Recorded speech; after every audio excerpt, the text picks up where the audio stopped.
ఇప్పుడు ఎవిస్ హాస్పిటల్ని సంప్రదించండి. స్కానింగ్ కూడా ఫ్రీగా చేస్తున్నారు. Avis hospitals. నమస్కారం, సుమన్ టీవీ ప్రేక్షకులకు స్వాగతం. గోరింటాకు చేతులకు పెట్టుకోవడం మనందరికీ చాలా చాలా ఇష్టం.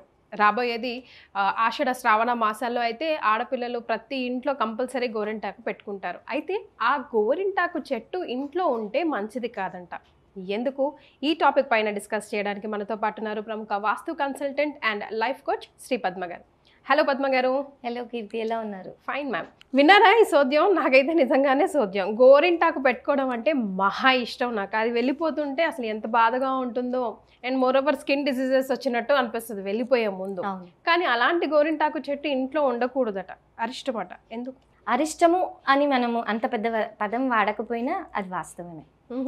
ఎందుకంటే గోరింటాకు అనేటువంటిది చాలా శుభప్రదము. అన్ని కులమత భేదాలు లేకుండా ఈ రోజుల్లో అందరూ పెట్టుకుంటున్నారు. అది చాలా శుభప్రదంగా అందరూ భావిస్తున్నారు. రెండోది, ఆడపిల్లలకి గోరింటాకు అనేటువంటిది చాలా ఇష్టం. అసలు గోరింటాకు ఇష్టపడిన ఆడపిల్లలు అంటూ ఈ రోజుల్లో చాలా తక్కువ ఉంటారు. ఇంత మోడర్న్ ప్రపంచంలో ఎంత ఎర్రగా పండితే అంత ఎర్రటి మంచి మొగుడు వస్తాడు అనేటువంటిది కూడా ఉంది. గోరింటాకు మీద ఎన్నో రకాల కథనాలు కూడా ఉన్నాయి. అయితే ఈ చెట్టు మరి ఇంట్లో, అంటే ఆ గోరింటాకు ఇచ్చేటువంటి చెట్టు ఇంట్లో ఉండకూడదు అనేటువంటిది నిజమే. అది ఓకే. ఎందుకు అనంటే గోరింటాకు పౌడర్ గానో లేదంటే దాన్ని నూరో మన చేతికి పెట్టుకున్నప్పుడు మనకి ఒక విధంగా చెప్పాలంటే మన మీదకి వచ్చేటువంటి లేదా మనకి తగిలేటువంటి నెగిటివ్ ఎనర్జీని అది బౌన్స్ చేస్తుంది, బయటకి వదిలేస్తుంది, రిపల్ చేస్తుంది. మెయిన్గా గోరింటాకు పెట్టుకోవటానికి కారణాలు ఏంటి అని అడిగితే, కొంతమంది ఒంట్లో వేడి లాగేస్తుందని. ఇప్పుడు గోరింటాకు ఎర్రగా పండితే మంచి మొగుడు వస్తాడు అని అంటారు. ఒంట్లో వేడి ఉంటే ఎర్రగానే పండగ ఏం చేస్తున్నారు కాబట్టి. కాకపోతే అది సైంటిఫికల్ రీజన్. సరే, పెద్దవాళ్ళు దాన్ని ఒక మంచి చాలా చక్కటి మాటతో, అంటే నీకు గోరింటాకు పెట్టుకోమ్మా నీకు మంచి మొగుడు వస్తారని చాలా మంచి మాటతో దాన్ని అన్వయించారు. బాగుంది, వినటానికి అంతా బాగానే ఉంది. యాక్చువల్గా రీజన్ ఏంటి అని అంటే, ఓకే ఒంట్లో వేడి లాగేస్తుంది, కానీ ఎప్పుడు గోరింటాకు కనుక పెట్టుకున్నప్పుడు, ముఖ్యంగా శుభకార్యాలప్పుడు అందరి దృష్టి మన మీదే ఉంటుంది. అందరూ రకరకాల మంది మన చుట్టూరా ఉంటారు. సో రకరకాల సిచ్యువేషన్స్ నుంచి మనము వెళ్తూ ఉంటాం. ఎప్పుడైతే గోరింటాకు పెడతామో ఒక నెగిటివ్ ఎనర్జీ కానీ నెగిటివ్ పవర్ కానీ అది తిప్పికొట్టేస్తుంది అనమాట, మన దగ్గరికి రానివ్వదు. ఓకే. సో అందుకు గోరింటాకు మెయిన్గా పెట్టండి అని అంటారు. అయితే ఈ చెట్టు ఏదైతే, అంటే ఈ ఆకులు ఇచ్చేటువంటి చెట్టు మన ప్రాంగణంలో, మన గార్డెన్లో ఎప్పుడైతే ఉంటుందో అదేం చేస్తుంది, ఆ చెట్టు ఈవిల్ స్పిరిట్స్ని దగ్గరికి తీసుకుంటుంది, నెగిటివ్ ఎనర్జీస్ని దగ్గరికి తీసుకుంటుంది. ఓకే. ఇప్పుడు చింత చెట్టు ఇంట్లో పెట్టకండి అంటారు. అవును. ఎందుకు? దాంట్లో నెగిటివ్ ఎనర్జీ, మనకి నెగిటివ్ ఎనర్జీ చెట్లు అనగానే దయ్యాలు భూతాలు గుర్తుకొచ్చేస్తాయి, అంతే కదా. కాకపోతే అపార్ట్ ఫ్రమ్ దాట్ నెగిటివిటీని లాక్కునేటువంటి శక్తి వాటిల్లో ఎక్కువ ఉంటుంది. ఇప్పుడు మనము ఉప్పు తీస్తాము అని అంటే, లేదంటే ఈ మధ్య కాలంలో చాలా చోట్ల చూస్తున్నాం కళ్ళుప్పు, రాక్ సాల్ట్ ని మీరు ఎంట్రన్స్ లో పెట్టండి అని అంటున్నారు. ఎందుకు? ఉప్పు నెగిటివిటీని అబ్జర్వ్ చేసుకునే శక్తి ఎక్కువ ఉంటుంది. సో ఈ ఆకులు కూడా నెగిటివిటీని, చెట్టుకు ఉన్నప్పుడు నెగిటివిటీని అబ్జర్వ్ చేసుకుంటూ ఉంటుంది. అదే చేతికి వచ్చినప్పుడు బయటికి బౌన్స్ ఇస్తుంది అనమాట. సో ఈ గోరింటాకు చెట్టు ఎప్పుడైతే అక్కడ ఉంటుంది, ఇప్పుడు కల్లుప్పుని తీసేసి మీరు ఎక్కడైనా ఫ్లష్ చేసేసారు, అయిపోయింది. కానీ ఇప్పుడు మీరు చెట్టుని ఏం చేస్తారు? ఓకే, చెట్టునైతే మీరు రూట్ నుంచి తీసారంటే అయిపోయింది దాని పని. కాబట్టి ఇక్కడ ఎందుకు పెట్టుకోవద్దు? తులసి చెట్టుకి పెట్టుకోవాలి కదా. దీనికి ఏంటి? దానికి ఆపాదిస్తున్నారే తప్ప దానికి ఏం పెద్ద సంబంధం ఏం లేదు.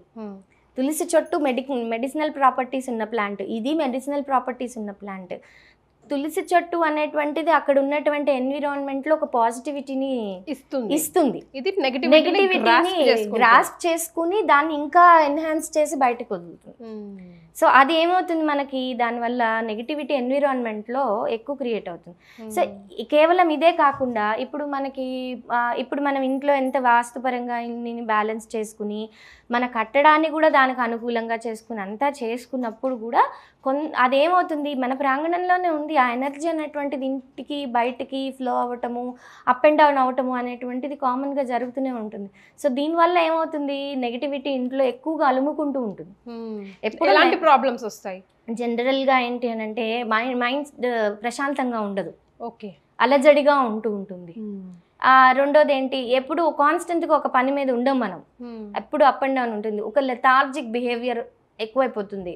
పని చెయ్యాలి అన్నా మనము అబ్బా ఇప్పుడు చెయ్యాలా తర్వాత చేద్దాంలే, బద్ధకం లాగా పెరిగిపోతుంది. దిష్టి తగిలిన అంతే కదా, దిష్టి తగిలిన వ్యక్తి కూడా అలాగే బిహేవ్ చేస్తారు. వాళ్ళకి ఒక ఏంటంటే ఎప్పుడు లేచాము, ఎప్పుడు పడుకున్నా, ఎప్పుడు లేస్తానులే, ఎప్పుడో చేద్దాంలే, ఈ యాటిట్యూడ్ ఎక్కువైపోతుంది.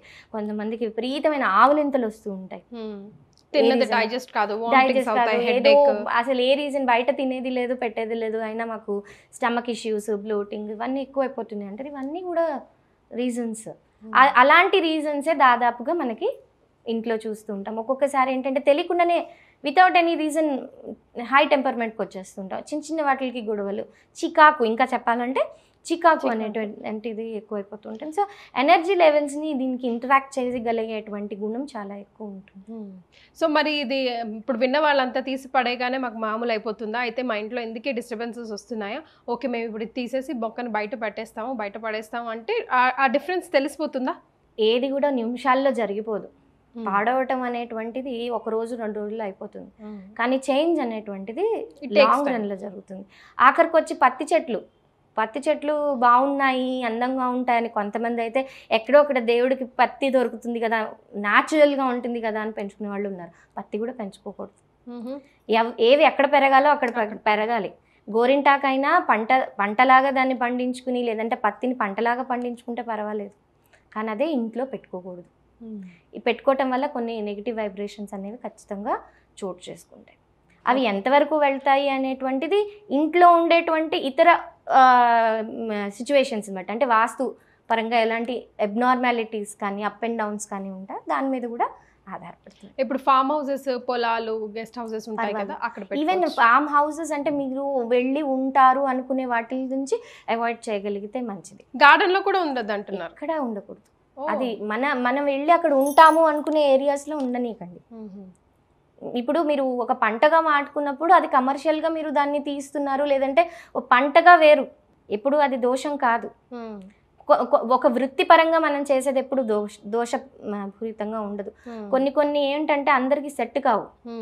కొన్ని కామన్గా ఇప్పుడు ఒక వృత్తిలో ఉన్న వాళ్ళకి అది మంచా చెడా, పని చేయొచ్చా చేయకూడదు అంటే ఆ వృత్తిని వాళ్ళు తీసుకునే వాళ్ళకి అది పర్వాలేదు, అది కరెక్టే, అది అందరికీ కాదు.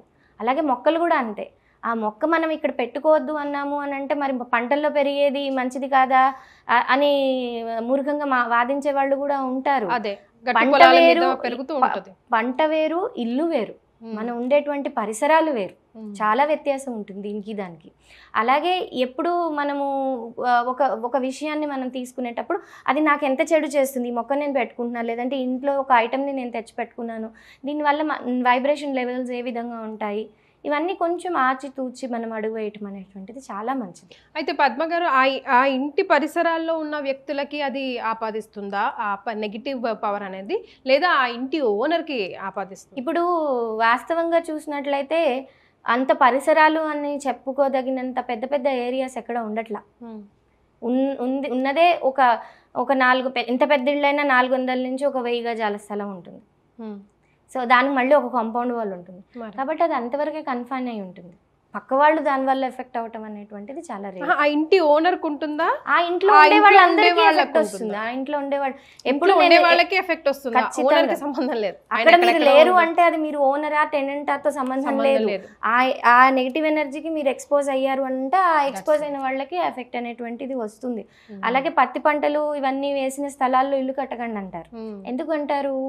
నేను ఇందాక అదే చెప్పాను, ఏది ఎక్కడ ఉండాలో అక్కడ ఉండాలి, పంటని పండగా తీసుకోవాలి, ఇల్లుని ఇల్లుగా పరిగణించాలి. Right. So to wind up the whole topic ఏం చెప్తారు?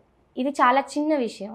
అంటే ఇప్పుడు మొక్క పెట్టుకోవటం వల్ల మనకి నెగిటివ్ వైబ్రేషన్ ఎందుకు వస్తుంది అని మూర్ఖంగా వాదించే వాళ్ళు ఉన్నారు. మొక్క పెట్టుకోవటం వల్ల నెగిటివ్ వైబ్రేషన్ రాదు.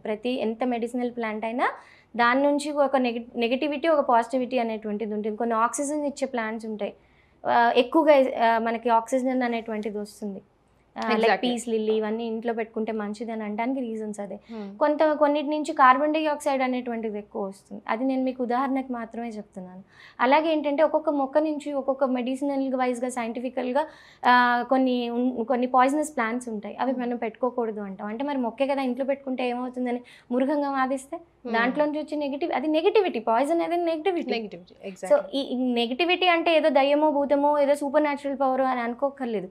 సైంటిఫికల్గా ఒక మెడిసిన్ పరంగా అది మంచిదా కాదా అనేటువంటిది కూడా మనకి ఇక్కడ అప్లికబుల్ అవుతుంది. Correct. All right, thank you so much అండి.